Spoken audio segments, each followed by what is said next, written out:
Kulo Sugiono, Cak. Saking asline Nganjuk, cuman samangke tinggal dateng Krian. Sederhana kulo sebenarnya pengen takon hukum aja. Artinya ngene, nek sampean mau bahas tentang kesadaran awak dhewe nggih dosa, tapi awak dhewe meyakini dosa iki tak tanggung dhewe, tak gawe kebaikan untuk orang lain. Contohnya ngene aja. Pekerja PSK ya. Iki secara pribadi kan aku ngelakoni dosa. Tapi secara kebahagiaan pekerja PSK mau berbagi kebahagiaan nang wong sing tuku. Kan ngono aja ya. Maksudku hukumnya itu ya apa ngono lho, Cak. Pun matur suwun. Waalaikumsalam. Bagaimana PSK? Anda sudah riset ke berapa itu, Mas? Oke, nyun saya buka. Saya kalau ngomong hukum saya juga siswa. Saya tidak bisa menghukum. Memberi hukum yang benar atau salah, dosanya seberapa persen apa dan segala macam pasti nggak bisa. Saya bukan Tuhan, bukan malaikat, dan nggak tahu seperti bagaimana pastinya. Tapi kalau saya percaya begini, Tuhan memberi peraturan untuk urusan dosa dan segala macam itu nggak saklek hitam putih seperti hukum, karena hukum kan kaku banget. Nah Tuhan mesti ngerti sebab musababnya manusia melakukan sesuatu. Misalnya tadi pekerjaan PSK, kalau dia punya pilihan lain tapi milih PSK pasti beda penilaiannya. Misalnya dia memang tidak mungkin melakukan pekerjaan lain kecuali PSK, dan dia melakukan menjadi PSK karena memang beruntung pengen berjuang untuk menghidupi keluarganya dan anaknya. Nggak mudah juga mau ngomong itu salah. Nggak ada pilihan dan itu satu-satunya yang bisa dilakukan. Jadi kalau hanya menghakimi PSK buruk itu saya tidak setuju juga, karena mereka juga butuh jalan keluar dalam hidupnya. Tapi tidak semua PSK seperti itu. Ada yang memang trauma sama pernah disakiti oleh lelaki, pengen balas dendam pada semua suami misalnya, terus dia jadi PSK. Ada juga seperti itu, saya sudah melakukan riset, Mas.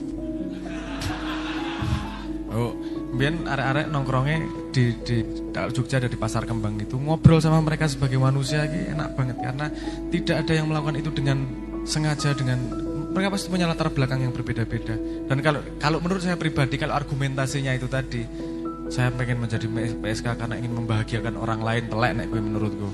Gue mengalasan, membahagiakan orang lain caranya nggak harus seperti itu, cara sangat banyak caranya. Paling mudah mesem wis membahagiakan orang lain. Alasannya jangan pakai itulah menurut saya.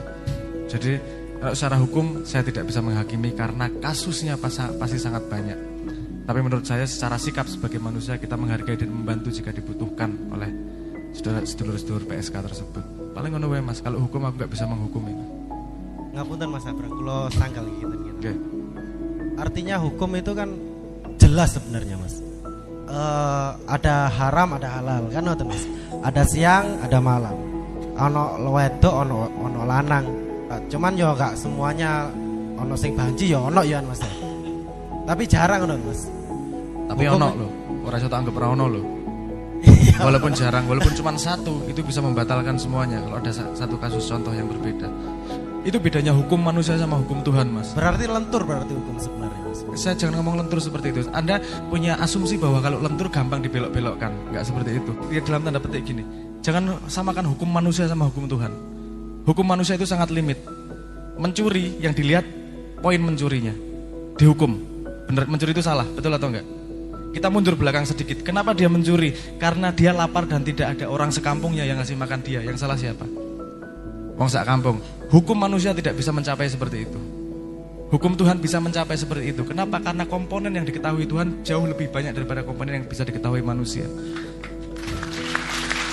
Bukan lentur. Saya nggak ngomong lentur. Hukum Tuhan itu pasti. Tapi yang tahu kepastiannya hanyalah Tuhan sama Dia sendiri. Kita nggak bisa ngasih kepastian kepada orang lain. Gue mesti salah nek ngene iki. Kowe ora ngerti latar belakangnya. Belum tentu kalau kamu dialami perjalanan yang sama dengan dia, kamu akan mengambil keputusan yang berbeda. Kadang-kadang ngomong ngono ki lho, kowe ngene salah-salah ngene lho, kowe enggak punya pengalaman seperti dia. Jangan semudah itu ngomong menyalahkan orang lain. Kita wang sinawang karena kita tidak mengalami seperti dia, kita dengan mudah menghakimi. Sayangnya dadi ketutupan oleh hukum tersebut. Kalau hukum itu kamu perlakukan kepada dirimu, aku tidak mau seperti itu karena menurutku itu tidak baik, nggak masalah. Karena kamu menghukumi dirimu sendiri dengan pengalaman hidupmu sendiri. Tapi nek menghukumi orang lain siapa tahu dia sedang dalam masalah yang sangat berat, yang kita tidak bantu raiso kok malah melu ngidak-idak. Kadang-kadang seperti itu loh yang tidak kita sampaikan. Jadi hukum Tuhan itu pasti, tapi bukan kaku seperti manusia. pastinya bukan pada hukumannya, tapi pada sebab akibatnya. Pasti itu hukum Tuhan itu pada sebab akibatnya. Nek kowe ngene engko mesti endinge ngene iki. Nek ngene engko mesti endinge ngene iki. Pasti itu. Hukum manusia tidak mampu mencapai itu. Hukum manusia yo limit lah, nek nyolong ya nyolong, nek ngerampok limit karena tidak mengetahui latar belakangnya itu tadi seperti yang saya katakan itu tadi. Ngerti nggih? Jadi jangan asumsi bahwa lentur berarti gampang digoyah dengan alasan gitu aja, enggak. Karena semua alasan yang kamu berikan kepada perilakumu, kamu tahu kok kamu sedang beralasan atau sebenarnya memang itu. Paham ya maksud saya ya?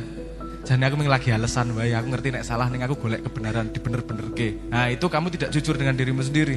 Saya lihat efeknya ke belakang, kompasmu akan tidak pas. Bagaimana orang bisa menavigasi hidupnya agar mencapai sebab akibat yang baik? Nomor satu modalnya adalah ngikuti rasa, bener, ngikuti rasa.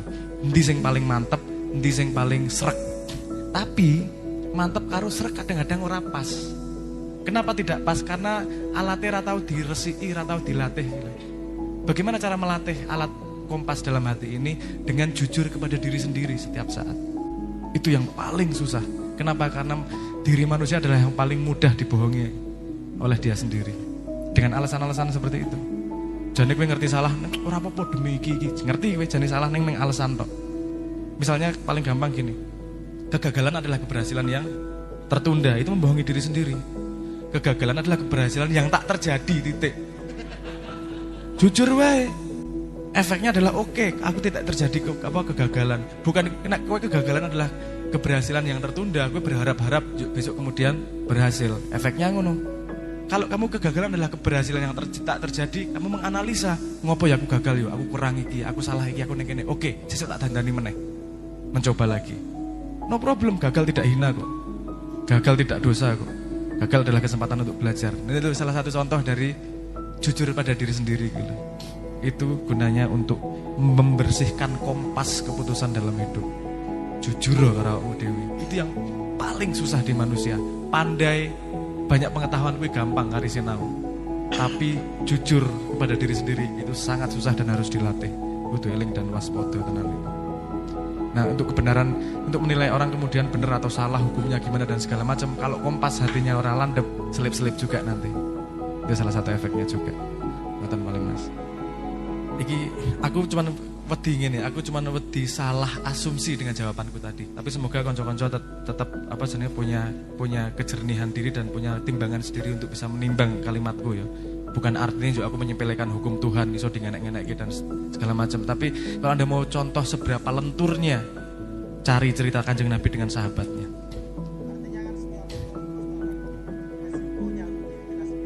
Pasti. Loh, gunanya hukum itu. Gunanya hukum itu agar kamu tidak mendapat resiko yang belum bisa kamu lihat. Gunanya hukum Tuhan maupun hukum manusia. Hukum manusia gini, ngopo ora entuk nyolong? Society-nya, kumpulan manusianya akan hancur kena nyolong tidak dilarang. Misalnya gini, tinju, ngopo ora entuk ngantem ndok. Loh, nek menang main tinju gampang banget antem ndoke jengking mesti. Kenapa dibikin peraturan seperti itu? Hukum nggak boleh ngantem ndok ketika tinju. Karena nanti olahraganya akan selesai, olahraganya akan lomba pinter-pinter ngantem ndok. Paham maksud saya?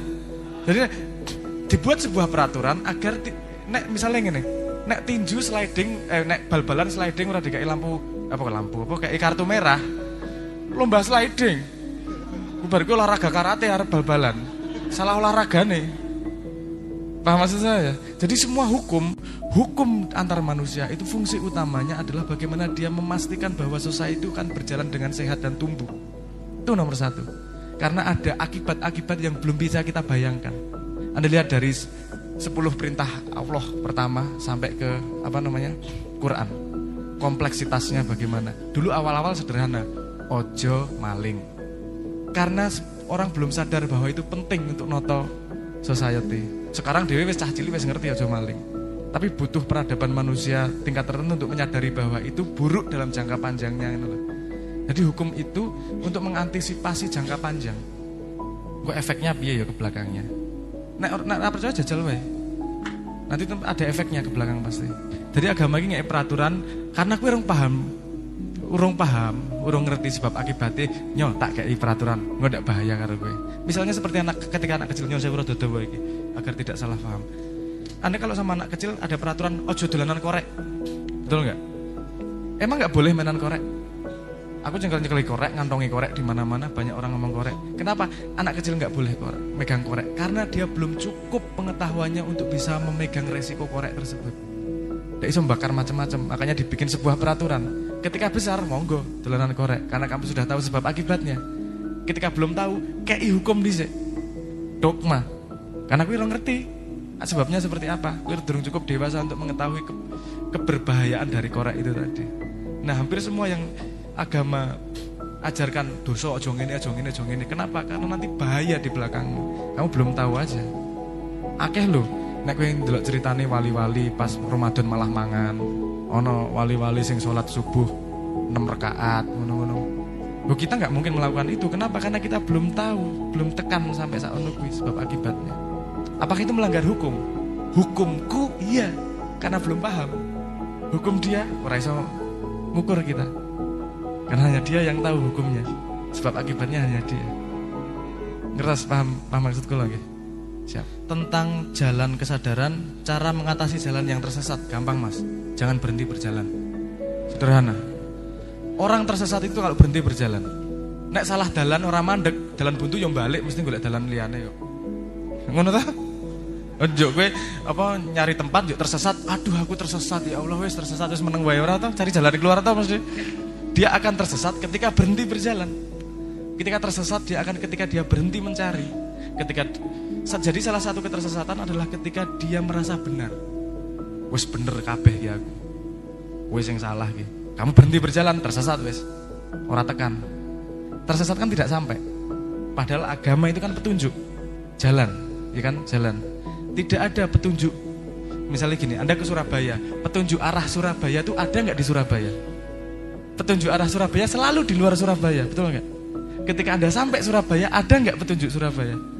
Dan orang yang merasa benar ngerangkul petunjuk, ini petunjuk yang paling benar ini. Orang tekan-tekan yang Surabaya, wes toh. Paham logikanya. Jadi agar tidak tersesat, jalan terus tanpa henti. Belum tentu kamu sampai pada yang kamu harapkan, tapi minimal Tuhan akan terharu. Cahaya wis mlaku mubeng-mubeng pekok, yes kena tak angkute, gitu. Karena hanya itu yang bisa menyelamatkan kita. Gak mungkin kita bisa mengukur ketersesatan kita. Kalau kita bisa mengukur ketersesatan kita, berarti kita pengetahuannya cukup tinggi untuk bisa mengukur ketersesatan tersebut. Kesalahan selalu dipahami belakangan kok. Paham maksud saya? Kau rasa ngomong gue tersesat gitu. Lagi-lagi kamu tidak tahu perjalanan dia. Kau ilmu bisa jadi belum cukup pengetahuannya untuk memahami apa yang dia lakukan dan seterusnya lah. Tapi agar tidak tersesat, sederhana. Jangan berhenti berjalan.